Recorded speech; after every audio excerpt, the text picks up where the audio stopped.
გამარჯობა, ეთერშია კურიერი. 3 საათზე ახალ ამბებს კურიერის გუნდთან ერთად მე კესო ქაფიანიძე გაგაცნობთ. ქვეყნის იმიჯის დაზიანება და საქართველოს ინტერესების საწინააღმდეგოდ დისკრედიტაციული შინაარსის შემცველი ინფორმაციის მიზანმიმართული გავრცელება. სახელმწიფო უსაფრთხოების სამსახურმა საბოტაჟის მუხლით გამოძიება დაიწყო. სუსის ინფორმაციით საქმე ეხება სხვადასხვა სოციალურ პლატფორმაზე უცხო ქვეყანაში რეგისტრირებული და მართული ყალბი ეგრეთ წოდებული ბოტანგარიშებით დისკრედიტაციული შინაარსის შემცველი ინფორმაციის მიზანმიმართულ გავრცელებას, რაც ემსახურება საქართველოს ეკონომიკური ინტერესების დაზიანებას. მართველი გუნდის განცხადებით არსებობს ეჭვები, რომ საბოტაჟში მონაწილეობს როგორც გარე, ასევე შიდა რადიკალური ძალები, რომლის მიზანიც ქვეყნის დაზიანება. საბოტაჟის საქმის დეტალებით პირდაპირ ეთერში შემოგვიერთდება ლიკა ალელიშვილი. ლიკა, გისმენთ.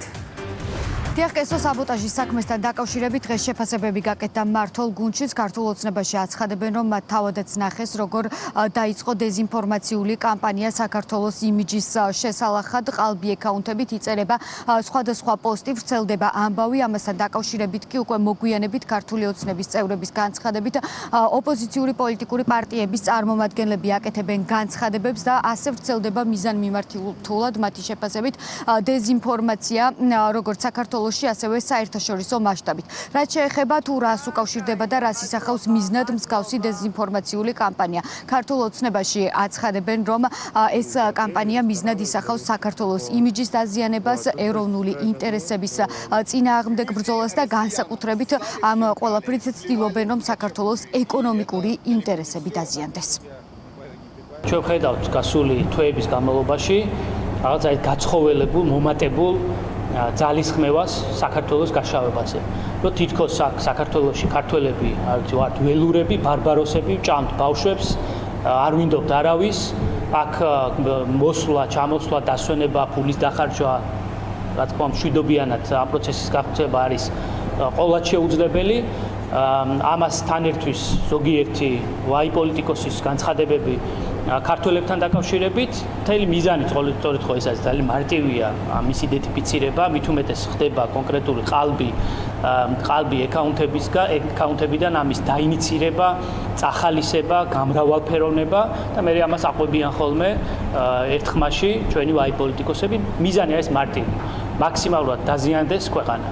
რომ არც ტურისტი შემოვიდეს, არც ინვესტიცია ჩაიდოს, არც ეკონომიკა განვითარდეს, რაც საბოლოო ჯამში, რაზეც ისევ ხელები უნდა მოითმონ აი ამ პოლიტიკურ რადიკალურმა ოპოზიციურმა ძალებმა. კარგია, რომ გამოძიება დაიწყო, მე იმედია, უბრალოდ გამოძიება კი არ იქნება და უბრალოდ იდენტიფიცირებული კი არ იქნება, არამედ ბოლომდე მიყვება სახელმწიფო, რამდენადაც ეს შესაძლებელია, იმიტომ რომ ეს აკაუნტები არის საქართველოს გარეთ არსებული სოციალური ქსელებიდან მართული. იმედია, რომ მოხდება ყველას იდენტიფიცირება და საზოგადოებისთვის კონკრეტული სახელგვარების წარდგენა და პასუხისმგებლობის დაყენება.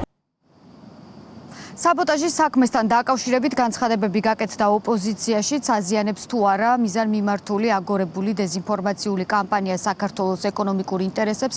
ამ კითხვაზე ოფიციალური პასუხი ჯერჯერობით გახარიას გუნდს არ აქვს, რადგან ამბობენ, რომ მათ საკუთარი პოზიცია ჯერჯერობით არ ჩამოუყალიბებიათ და ელოდებიან მტკიცებულებების წარმოდგენას სახელმწიფო უსაფრთხოების სამსახურისგან. რაც შეეხება ქართულ ოცნებას, იქ ამბობენ, რომ საკმაოდ ადვილად შესამჩნევია და ნათელია ის კამპანია, რომელიც აგორებულია ბოლო პერიოდის განმავლობაში და თუ როგორ იწერება ყალბი აკაუნტებით არასწორი ინფორმაცია და შემდეგ როგორ ხდება ამის მიზანმიმართულად გავრცელება. პარალელურად მართულ გუნდში ამბობენ იმასაც, რომ ამ კამპანიის მიზანი არის მაქსიმალურად დააზიანონ საქართველოში ტურისტული სეზონი. ქვეყნის ეკონომიკურ ინტერესებს აზიანებს თუ არ აზიანებს და ეს არის დეზინფორმაცია თუ არ არის დეზინფორმაცია, მტკიცებულებებით უნდა დადასტურდეს. თუ მტკიცებულებებით დადასტურდება, რომ მსგავსი ინფორმაცია ვრცელდება და მსგავსი ინფორმაცია აზიანებს, მაშინ ჩვენ რა თქმა უნდა დავეთანხმებით ამ რომ შეამჩნია როგორ ორგანიზებულად იწყებენ კონკრეტული კამპანიების აგორებას. ერთი მავნებლური პოსტი, სადაც ტურისტებისთვის საჭმელში ჩაფურთხებაზე იყო საუბარი და შემდგომში უკვე აგორებული კამპანია, რომლის მიზანი არის, რომ ტურისტული სეზონის დროს მაქსიმალურად დააზიანონ ქვეყნის ინტერესი, დაანერგონ რაღაცნაირი შიში და აგრესია და დაბრკოლება უცხოელი ტურისტებისთვის. აქ არ აქვს მნიშვნელობა, რომელი ეროვნების ტურისტზე ვსაუბრობთ, ის ფაქტი, რომ შეიძლება ვინმე სადმე ასეთი უმსგავსობა იკადროს hospitality სექტორში, ეს უკვე ნეგატიური მესიჯი არის ნებისმიერი ტურისტისთვის, ეს იქნება ევროპული, აზიური თუ სხვა ქვეყნის ტურისტებისთვის, ამიტომ მათი კამპანიის სამიზნე არის საქართველო, არა რომელიმე ეროვნების ტურიზმი, არამედ საქართველო, რომ საქართველოში ის გახურებული და გაჩაღებული ტურისტული სეზონი, რომელიც ყოველ ზაფხულს და ზამთრის პერიოდში გვხდება, როგორღაც იყოს დისკრედიტებული. სახელმწიფო უსაფრთხოების სამსახურმა საბოტაჟის საქმეზე გამოძიება გუშინ დაიწყო, დანაშაული 4 წლამდე ვადით თავისუფლების აღკვეთას ითვალისწინებს.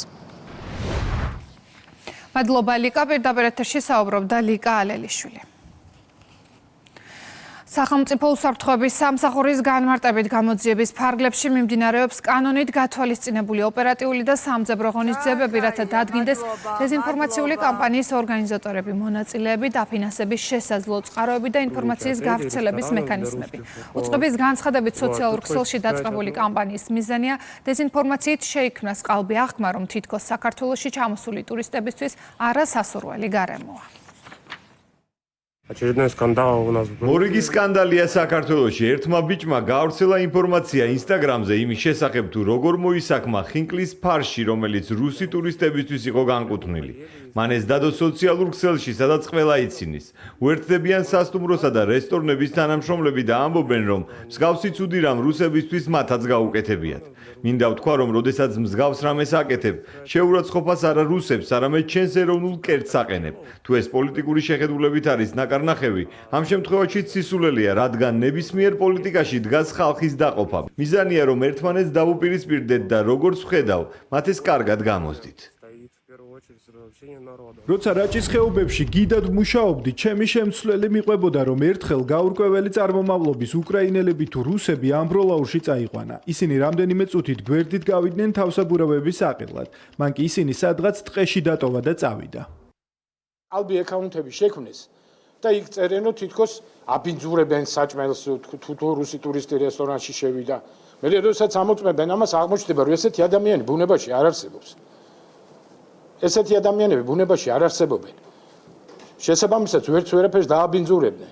მათი ზოგადი მიზანი რა არის? იმიტომ რომ ხედავენ, რომ იგივე საერთაშორისო ორგანიზაციების პროგნოზი არის ძალიან დადებითი. რომ ჩვენი ეროვნული ეკონომიკა წლების განმავლობაში გაიზრდება. საუკეთესო მაჩვენებლები გვაქვს პროგნოზისა 2030 წლამდეც იმის იქითაც. და რა თქმა უნდა, ამ უცხო ქვეყნის აგენტურას და პირველ რიგში მათ პატრონებს აწუხებთ, რომ ეს არ მოხდეს საქართველოში. ვის უნდა დამოუკიდებელი ეკონომიკის მქონე საქართველო? ესე ხო კიდევ უფრო ძნელი სამართავი იქნება რა. ასე ხო უფრო ნაკლებად მოახონა თავის ნებას თავს. და ამიტომ ვისაც საქართველოს მომავალი არ აინტერესებს, ვისაც უბრალოდ თავისი პატრონების ესე იგი ინტერესები აინტერესებს, ხოლოდ რა თქმა უნდა ისინი დაინტერესებულები არიან, რომ როგორც პოლიტიკურად იყოს დამოკიდებული საქართველო, ასევე ეკონომიკურადაც იყოს აბსოლუტურად დეგრადირებული, იმიტომ რომ ეს ადვილი სამართავი იქნება. მე მივესალმები სუსის მიერ ამ გამოძიების დაწყებას და იმედს გამოვთქვამ, რომ ბოლომდე მიიყვანენ ამ საქმეს. ჰიბრიდული ომის ნაწილად აფასებს მმართველი გუნდი გიორგი ბარამიძის განცხადებასაც. ნაციონალური მოძრაობის ხელისუფლების პერიოდში თავდაცვისა და შინაგან საქმეთა ყოფილმა მინისტრმა თქვა, რომ აფხაზეთის ომში ქართველი მებრძოლები სამხედრო ტყვეებს ხვრეტდნენ.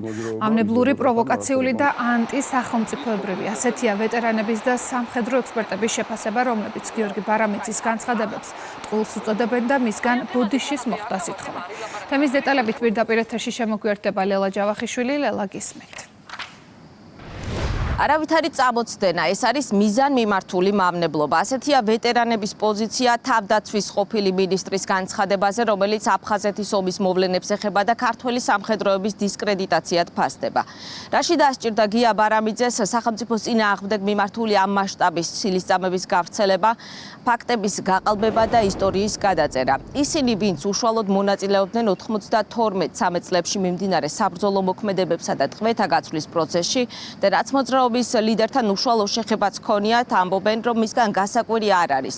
პოლიტიკური მიზნების გამო ყველაფრის კადრება, მათ შორის ოკუპანტის სასარგებლო ნარატივის გავრცელება და ამით სახელმწიფოს დარტყმის ქვეშ დაყენება.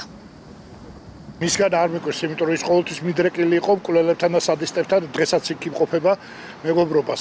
მისი ეს განცხადება უკვე აფხაზურ საიტებზე და რუსულ საიტებზე ტრიალებს ჩვეულებრივად, თითქოს ეს არის ქართველების მონაცემი, რომ ქართველები ვიყავთ სადისტები, მხრიტავები და ხოლო რუსული წესრიგი ყოფილა, როდესაც ჰუმანურად ექცევით ყველებს. ეს წარმოუდგენს არც მიგრანიანს უთქვია და არც ალავიოს, ეს თქვა გიორგი ბარამიძემ, მრავალგზის დეპუტატმა და მრავალგზის სხვადასხვა ძალისმიერმა მინისტრმა. მარტის შემოტევების შემდეგ, როდესაც უამრავი ტყვე ყავდა და უამრავი დაღუპული დარჩა აქეთა მხარეს აფხაზებს, აუცილებელი გახდა ამ დაღუპულების ამ დაჭრლების, ამ ტყვეების გაცვლა, მათ შორის მშვიდობიანი მოსახლეობის. ამ მისით ორი კვირა გავატარე ფრონტის ხაზის იქითა მხარეს გუდაუთაში კერძოდ და დავდიოდი სოფელ და მათ შორის მოსახლეობის გაცვლა სხვა შორის 300-300-ზე გაიცვალა. დავბრუნდი ვხედავთ ტელევიზორში გიორგი ბარამიძეს ახალ ჩამობრძანებულ სოხუმში, როგორ იძლევა ინტერვიუს, რომ რა სირთულეები გადახდა ამ გაცვლაზე. როდესაც მოვიკითხეთ და მოვიპატიჟეთ ეთი რომ რატო იკადრა, ეს განაცხადა, რომ თქვენთვის ეს უმნიშვნელო და მე კარიერისთვის ჭირდება. ის არის მეხუთე კოლონის ტიპიური წარმომადგენელი. ამით ჩვენ დაგვაყენა მთელი საქართველო, დაგვაყენა უდიდესი დარტყმის ქვეშ. ჩვენი კომისიების ნამუშევარი გენოციდზე, ტყვეთა წამებაზე, ეთნიკურ წმენდაზე ყველაფერი გახადა გაათანაბრა ყველაფერი ამ ტყუილით, ამ სიბინძურით, რაც მან იკადრა. სოხუმის დაცემამდე 3 დღით ადრე ბარამიძე სომინის შტაბიდან გადმოვიდა შეშინებული ჩვენთან სინოპის შტაბში. ღარღარაშვილის შტაბი იყო იქ. კაცი, რომელიც მოწინავეზე არავის არ გვინახია. 99 წლიდან ვიცნობ. შვანიას უღალატა, ყველას უღალატა. და იცით რა არის? ეს არ არის სპონტანური, ეს ფართო წრითაა დაკვეთილი. იმიტომ რომ აფხაზები უკვე ატრიალებენ ამას და ჰააგის ტრიბუნალამდე ბევრი არ არის დარჩენილი.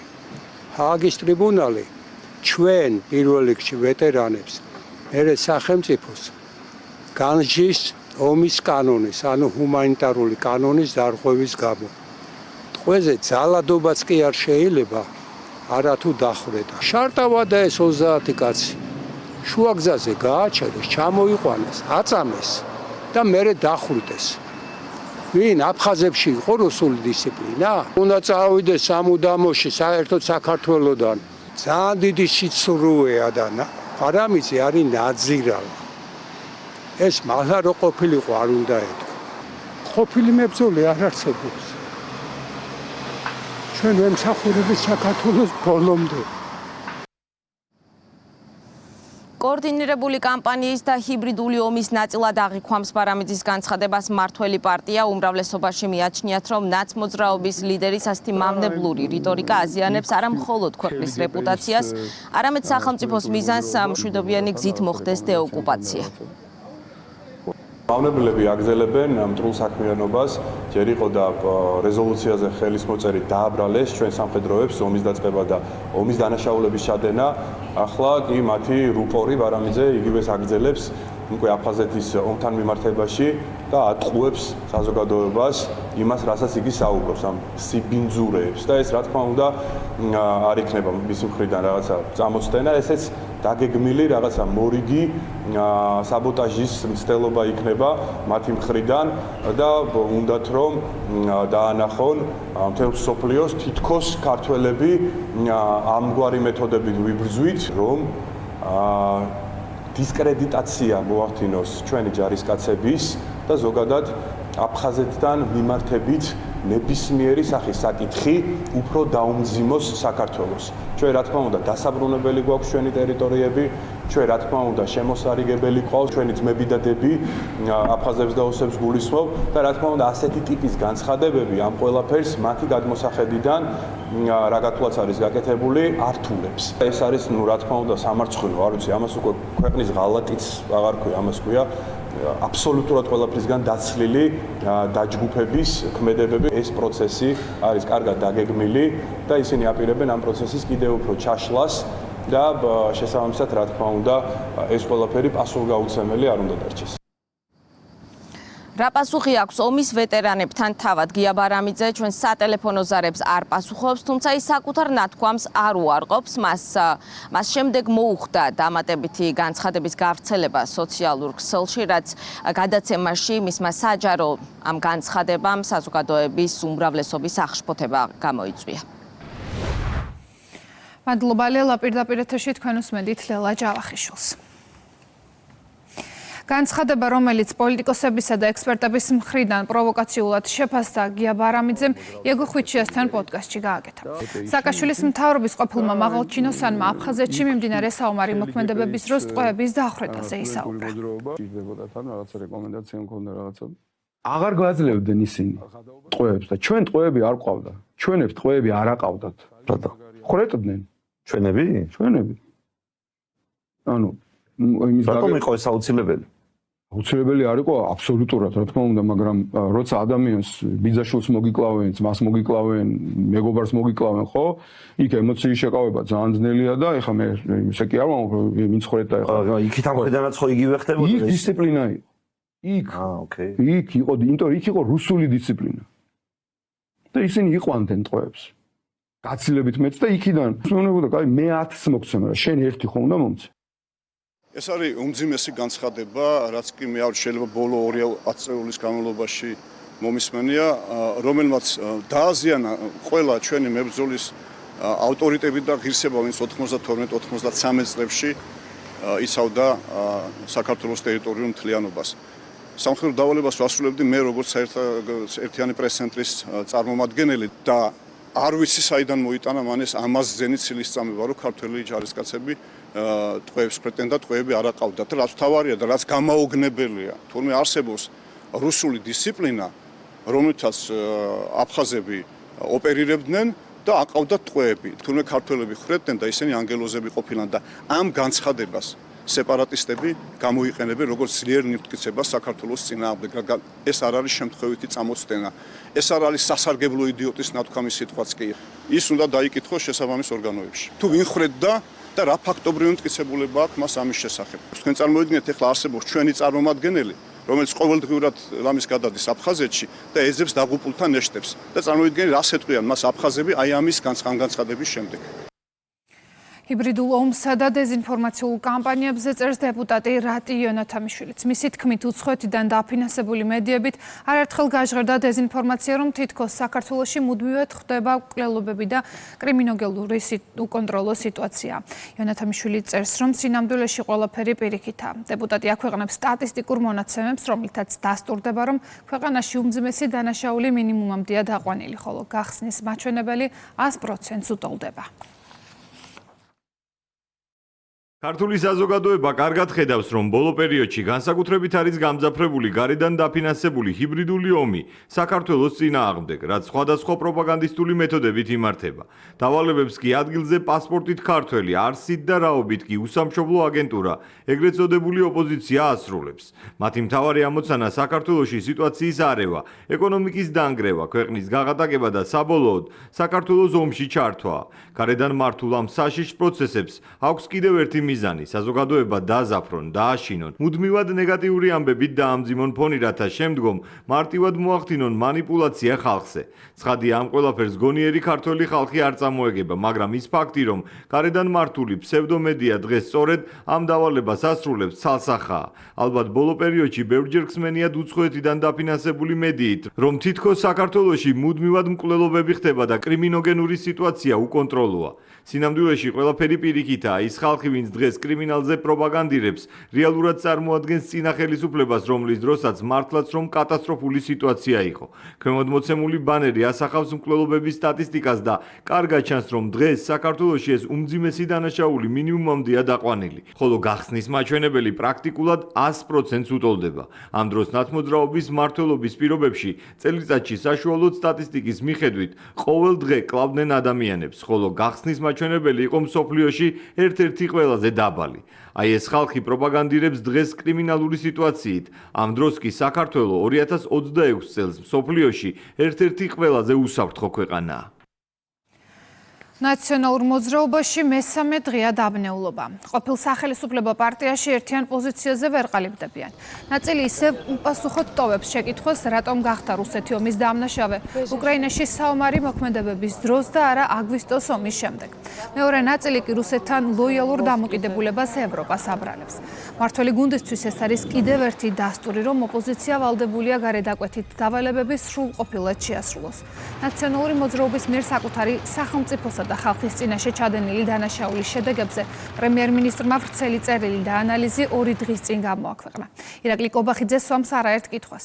რატომ გამოაცხადა უცხოურმა აგენტურამ რუსეთი დაუძინებელ მტრად მხოლოდ უკრაინაში საომარი მოქმედებების დაწყების შემდეგ და რატომ იქცნენ ისინი რუსოფობებად ახლა და არა მაშინ, როცა საქმე საქართველოს ეხებოდა. პოლიტიკურ ძალას, რომელმაც 2008 წლის ომში მოიგერია რუსული აგრესია და შემდგომ მოახერხა, რომ საერთაშორისო მასშტაბით ამას ქონოდა ადეკვატური შეფასება, რასაც რუსეთის მხრიდან ოკუპანტობა ჰქვია, ამ ძალას ნურავი ნუ დაარქმევს, რომ 2022 წლიდან ამბობს, რომ ოკუპანტია რუსეთი. რუს ტურისტებს, როდესაც ხვდებოდა მიხეილ სააკაშვილი და როდესაც მაშინ ქართული სახელმწიფო მასპინძლობდა რუს ტურისტებს, მაშინ ქართულ სახელმწიფოს ჰქონდა ბევრად უფრო მეტი თავმოყარეობა, ვიდრე დღეს აქვს. რუსეთის საკითხი, რუსეთი როგორც ბუა, რუსეთი როგორც რაღაცა ცუდი და რუსები როგორც ცუდები, ეს საკითხი განსაკუთრებული პოპულარული ტრენდული გახდა 2022 წლის შემდგომ.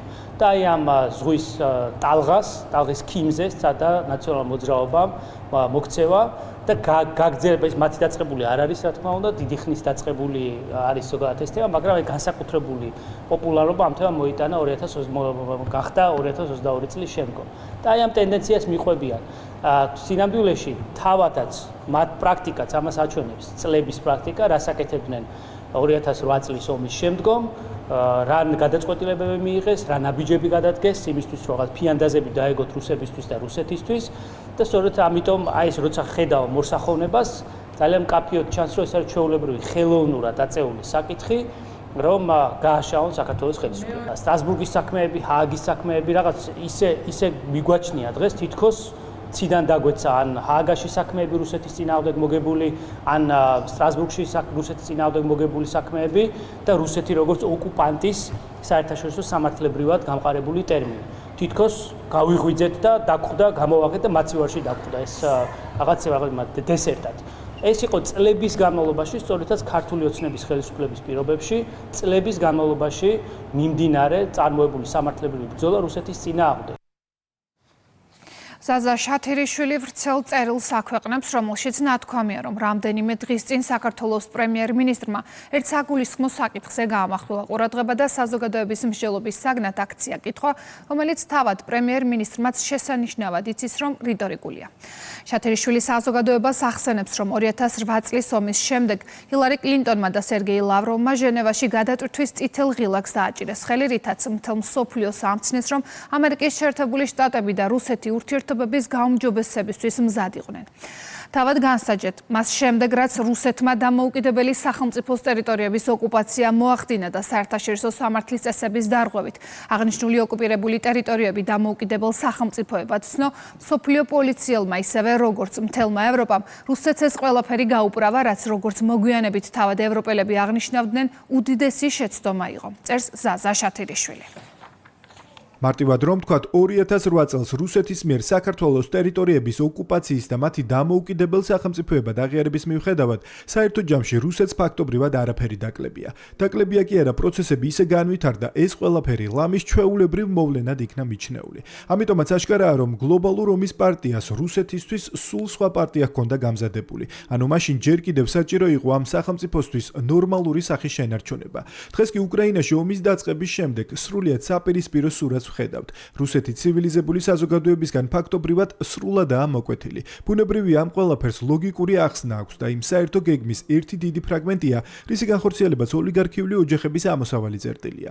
თუკი რუსეთ-უკრაინის ომს ავიღებთ, მაგალითად, ცხადად დავინახავთ, რომ ეს სამხედრო კონფლიქტი როგორც რუსეთში, ისე უკრაინაში წინასწარ მომზადებული პროცესების შედეგია. მით უფრო იმის გათვალისწინებით, რომ უკრაინის ხელისუფლება და უშუალოდ პრეზიდენტი Deep State-ის აშკარა გავლენას განიცდის. რასაკვირველია, წინასწარ მომზადებული პროცესის ნაწილი იყო ამ ომში ევროპის ჩართვაც. რა თქმა უნდა, ეს ყველაფერი მოულოდნელად არ მომხდარა. უკრაინაში ომის დაწყებასთან ერთად საკუთარი პროპაგანდით და ზეწოლის მთელი რიგი სხვა ინსტრუმენტებით Deep State-მა ყველაფერი გააკეთა იმისთვის, რომ რუსოფობია უმაღლეს ნიშნულზე აიყვანა, რითაც ევროპელებს ჩაუკეტეს წვდომა რუსულ გაზსა და ნავთობზე, ანუ იაფ ენერგორესურსებზე. მეტიც ამ პროპაგანდის შედეგად დადგა მოცემულობა, რომ ევროპელებს აღარც რუსი ტურისტების მიღება სურთთან ლამის დოსტოევსკის აკრძალონ. ეს ყველაფერი კი იმაზე დიდ მიზანს ემსახურებოდა, ვიდრე ეს შეიძლება მავანს წარმოედგინოს.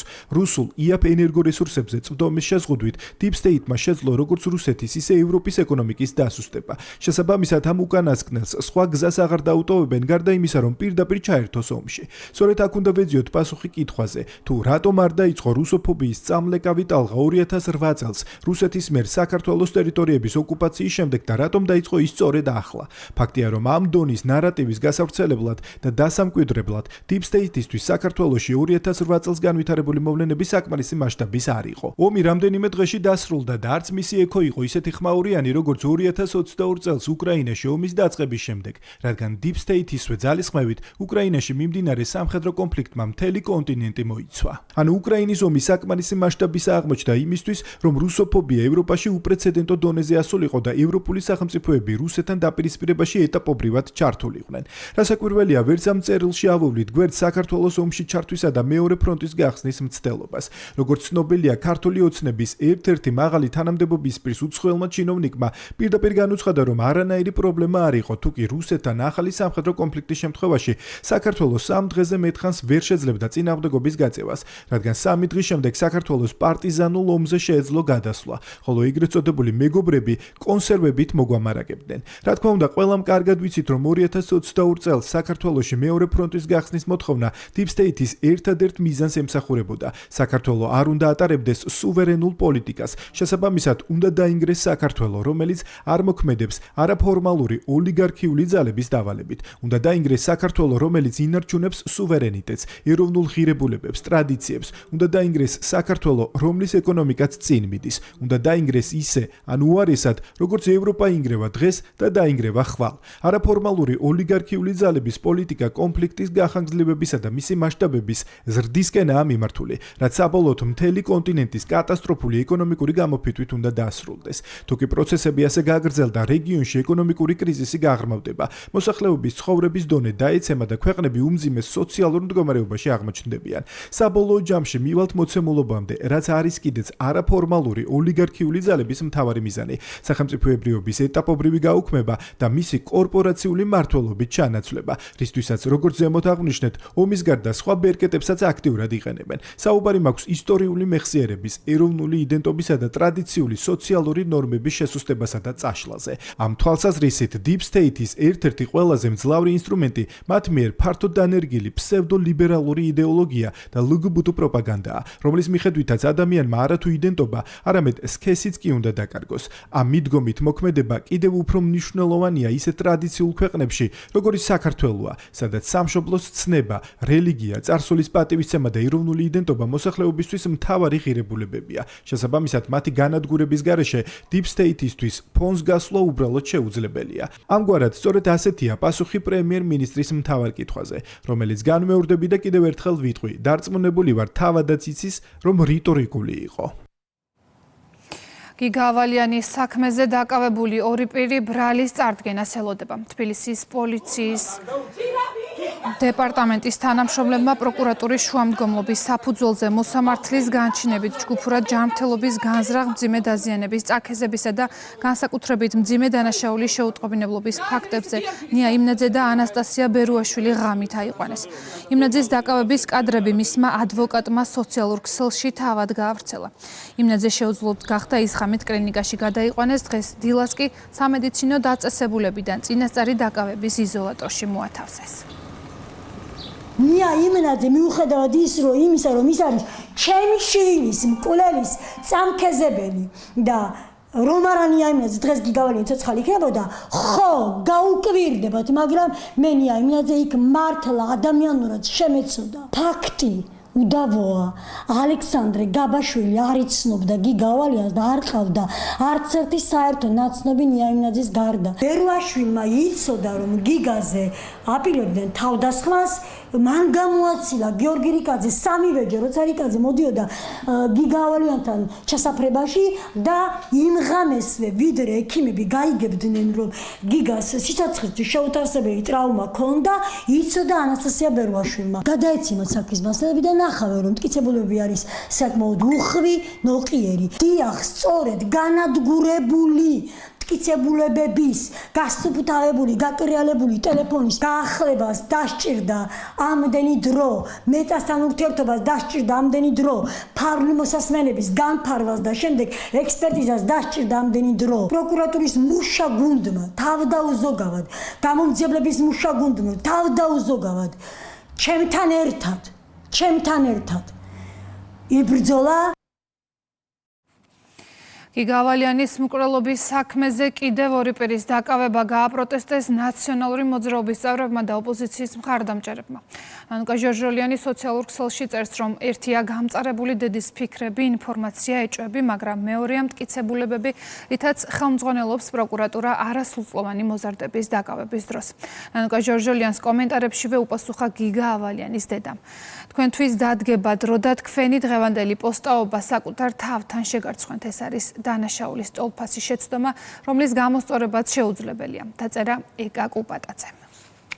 შემირცხვენია ის, ვისაც თავი მოაქვს პოლიტიკოსთან, ვისაც თავი მოაქვს საქმეში ჩახედულ და განათლებულ ჟურნალისტთან და გონია რომ ბრალში იქნებოდა მტკიცებულებები. საქმის მასალებში არაფერიაო, ვინ ნახა საქმის მასალები, ვინ რა იცის საქმის მასალები. ერთი კომენტარი ვნახე, კიდე აუცილებლად ამაზე უნდა გავამახვილო ყურადღება. მარტო ერთი მხარე რომ საუბრობსო, ჯერ ერთი მე მხარი არა ვარ.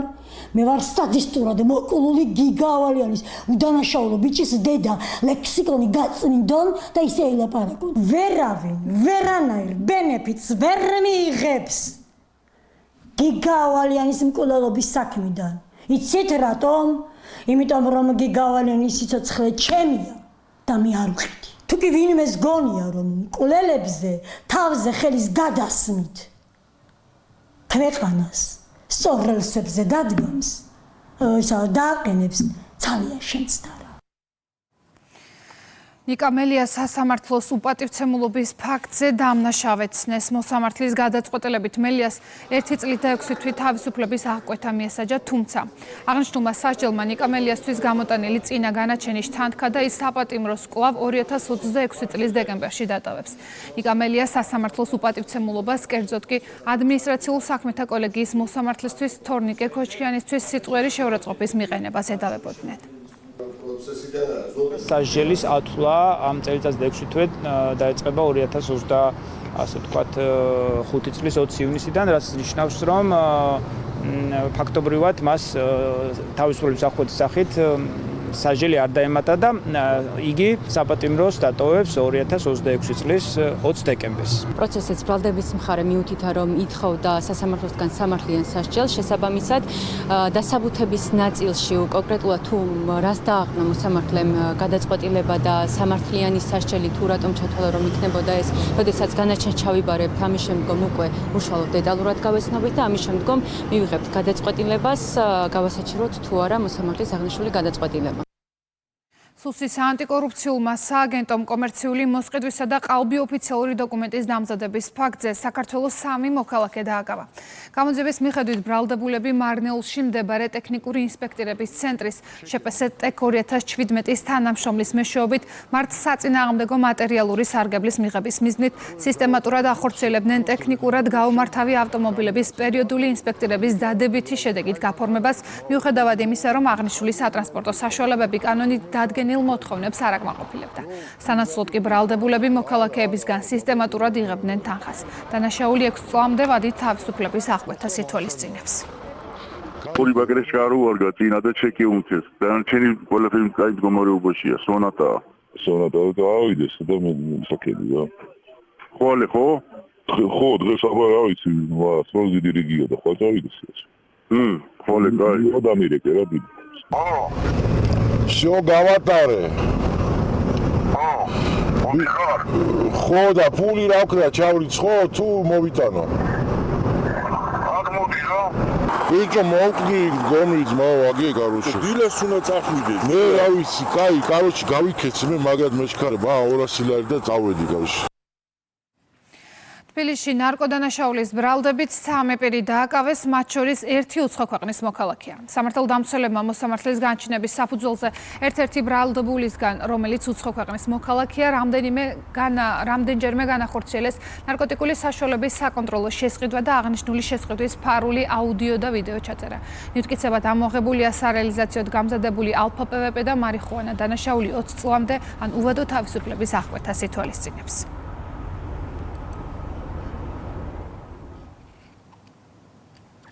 საქართველოს რკინიგზამ თბილისი-ბათუმი, ბათუმი-თბილისის მიმართულებებზე სამგზავრო დრო 4 საათამდე შეამცირა. განახლებული გრაფიკით თბილისი-ბათუმის მატარებლით პრემიერი და ეკონომიკის მინისტრმა იმგზავრეს.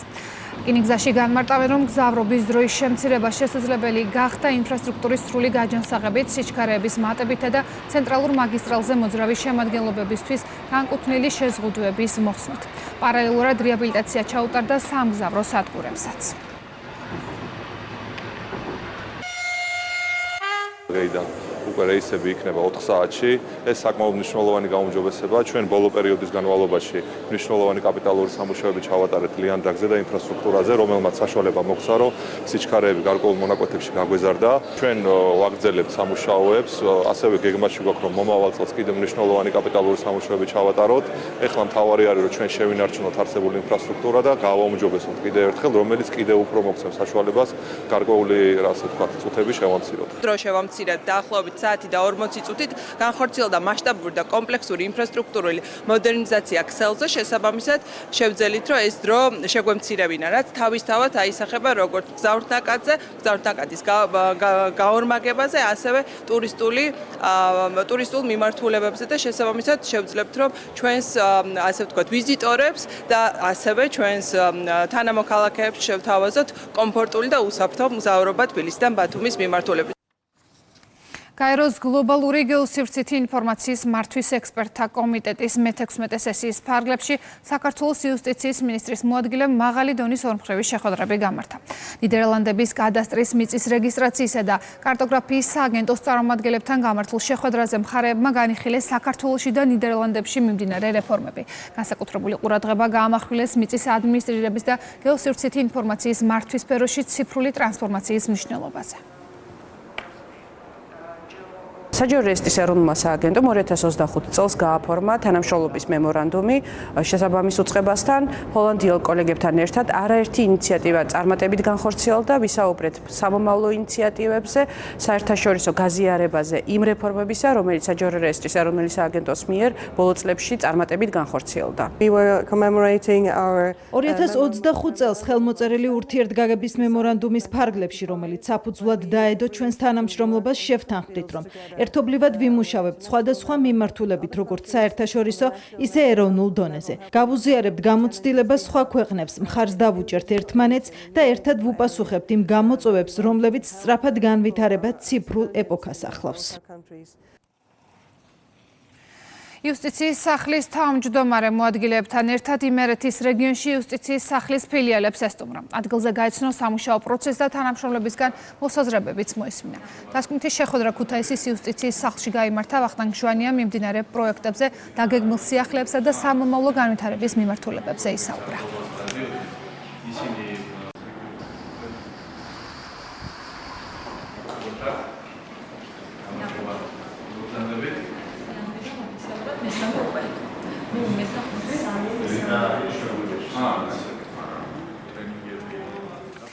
ამ წუთებში მედიასთან კომენტარს აკეთებს საქართველოს პრემიერ-მინისტრი პირდაპირ ეთერში ვთავთ.